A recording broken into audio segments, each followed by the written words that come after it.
नमस्कार, प्रखर राजपूत को देख रहे हैं आप। आज तारीख 17 जुलाई साल 2026 और इजराइल, फिलिस्तीन, लेबनान, पाकिस्तान, भारत समेत पूरी दुनिया की खबरों के साथ एक बार फिर से आपके सामने हाजिर हुआ। दोस्तों, कल रात अमेरिका ने ईरान के ऊपर बहुत बड़े हमले किए और इन हमलों में ईरान के कम से कम 5 ब्रिजेस ऐसे थे जिसको तबाह किया गया। और साथ ही दोस्तों, जो चाबहार पोर्ट था, उस चाबहार पोर्ट में जो कंट्रोल टावर लगा था, अब जाहिर सी बात है चाबहार पोर्ट में जो कंट्रोल टावर लगा था वो भारत का माना जा रहा था, उसको भी हिट किया। मल्टीपल टाइम चाबहार पोर्ट पे एयर स्ट्राइक की और इस एयर स्ट्राइक की वजह से जो चाबहार पोर्ट का कंट्रोल टावर था वो भी तबाह और बर्बाद हो गया। और इसकी तस्वीर बाकायदा अमेरिका के डिफेंस मिनिस्टर ने खुद शेयर की। अब इसी को लेके भारत की मीडिया सरकार से छुपके सवाल तो धीरे धीरे पूछ रही है कि साहब, आपकी दोस्ती तो ट्रंपवा से थी, तो आखिर ट्रंप ने भारत को ऐसी सजा क्यों दी कि चाबहार पोर्ट में भारत के कंट्रोल टावर को तोड़ दिया। अब भले ही भारत सरकार इस पे खामोश है, लेकिन ईरान के ऊपर जब कल रात बड़े हमले हुए तो ईरान ने जो काम किया, इसको जब अभी आप डिटेल में सुनेंगे तो आप गर्व से कहेंगे कि भाई कोई देश हो तो ईरान जैसा हो। जी हाँ, सबसे पहले खबर निकल के सामने आ रही कि ईरान ने अब साफ तौर पे ऐलान किया है कि अब तक तो मिलिट्री बेसिस पे और अमेरिका के जो आर्मी बेसिस थे उस पे ईरान हमला करता था। अब वो चाहे कतर में थे, चाहे बहरीन में थे, चाहे जॉर्डन में थे, चाहे यूएई में थे, लेकिन इस बार साफ तौर पे ईरान ने कहा है कि जिस हिसाब से ईरान के ब्रिजेस वगैरह पे हमला हो रहा है, अब ईरान इनके वाइटल पोर्ट पे हमला करेगा, यानी उन पोर्टों पे हमला करेगा जो पोर्ट जहाज वहाज से तेल वेल भेजते हैं। मतलब अब साफ तौर पे हर देश की इकोनॉमी पे चोट करने की बात की है ईरान ने और बाकायदा एक लिस्ट जारी की है, जिससे यूएई का जो जबेल अली पोर्ट है उस पे हमला करने की बात की, साथ ही जो मीना सलाम पोर्ट है कुवैत का उस पे हमला करने की बात की, साथ ही बहरीन के पोर्ट पे हमला करने की बात की। यानी अब साफ तौर पे इन तमाम देशों की मेन इकोनॉमी पे चोट पहुंचाने का काम ईरान करेगा। और इसी कड़ी में बड़ी अपडेट निकल के सामने आ रही है कि एक ऑयल रिफाइनरी जिसका नाम है BAPCO, ये बहरीन में है। BAPCO जो बहरीन में ऑयल रिफाइनरी है, इसको भी ईरान ने ठोक दिया है और इसमें भी आग वाग लग गई है। यानी अब ईरान दोस्तों बहुत ज़्यादा खतरनाक हो गया है, बहुत ज़्यादा खूंखार तरीके से हमला कर रहा है। और इन हमलों का जवाब, ईरान के इन हमलों का जवाब, जी हाँ, किसी के पास भी नहीं है। जिस हिसाब से ईरान ने एयर स्ट्राइक की है उसकी लॉन्चिंग का वीडियो ईरान ने जारी किया है। मैं चाहूँगा कि उस वीडियो को देखें आप।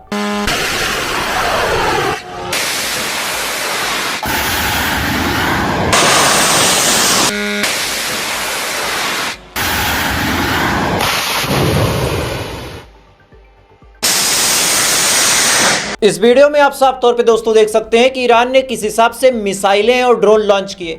अब जाहिर सी बात है, इतने मैसिव अमाउंट में मिसाइल और ड्रोन लॉन्च हुई है तो कहीं ना कहीं जाके गिरी होगी। तो सबसे पहली खबर दिल को सुकून देने के लिए सुन लीजिए कि इराक के अंदर एक कुर्दिस्तान है, यानी जहां पे कुर्द लड़ाके रहते हैं, जिसको अमेरिका ने बाकायदा ट्रेंड किया था कि कभी मौका आए तो तुम ईरान के अंदर घुस के ईरान पे हमला कर देना।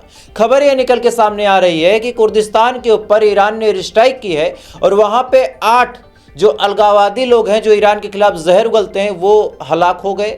इसके अलावा 13 लोग ऐसे हैं जो बुरी तरीके से घायल हैं। कुर्दिस्तान का वीडियो निकल के सामने आया है, उस वीडियो को देखें आप।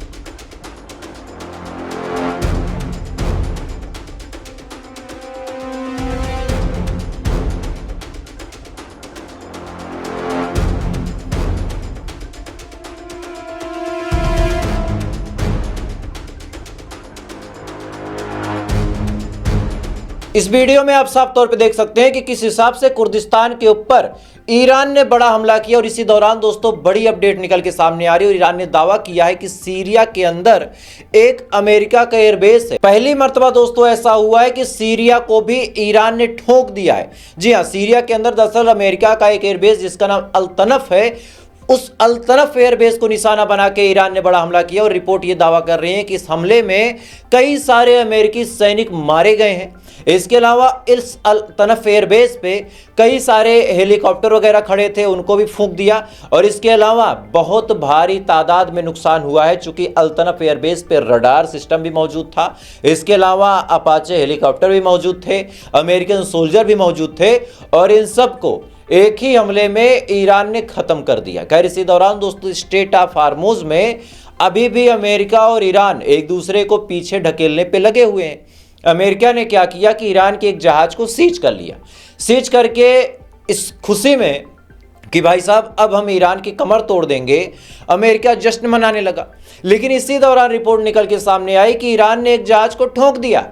मतलब इनके जहाज को तो केवल कैप्चर किया था, उसको सीज किया था, इधर ईरान ने हमला करके एक जहाज को डुबो दिया है। हालांकि ये जहाज कहाँ का है, किसका झंडा लगा था इस पे, जो क्रू मेंबर सवार थे वो कहाँ के थे, इसके बारे में अभी तक कोई सटीक जानकारी निकल के सामने नहीं आई है। लेकिन हाँ, ये खबर कंफर्म है कि ईरान ने इस जहाज को भी डुबो दिया। खैर, इसी दौरान दोस्तों अमेरिका ने ऐलान किया कि हम ईरान के तमाम पैसों को फ्रीज कर देंगे। देखिए प्लान, देखिए अमेरिका का कि पूरी दुनिया के जितने बैंकों में ईरान का पैसा पड़ा है उन तमाम बैंकों में ईरान के पैसे को हम फ्रीज कर देंगे। अब ऐलान भाई साहब ने इस उम्मीद में किया कि ईरान इससे टूट जाएगा, लेकिन ईरान अमेरिका से 4 कदम और आगे है। जी हां, 4 कदम और आगे है। ईरान ने साफ तौर पे कहा कि तुरंत कर दो यार, हमें कोई दिक्कत नहीं, तुरंत कर दो। अब ये बयान जब ईरान ने दिया कि तुरंत कर दो, अमेरिका सर पकड़ लेता है कि भाई साहब ईरान ऐसी बातें क्यों बोल रहा है। तब इसके बारे में जब जांच पड़ताल हुई तो पता चला कि उन तमाम पैसों को तो बिटकॉइन में ईरान कई साल पहले ही कन्वर्ट कर चुका है।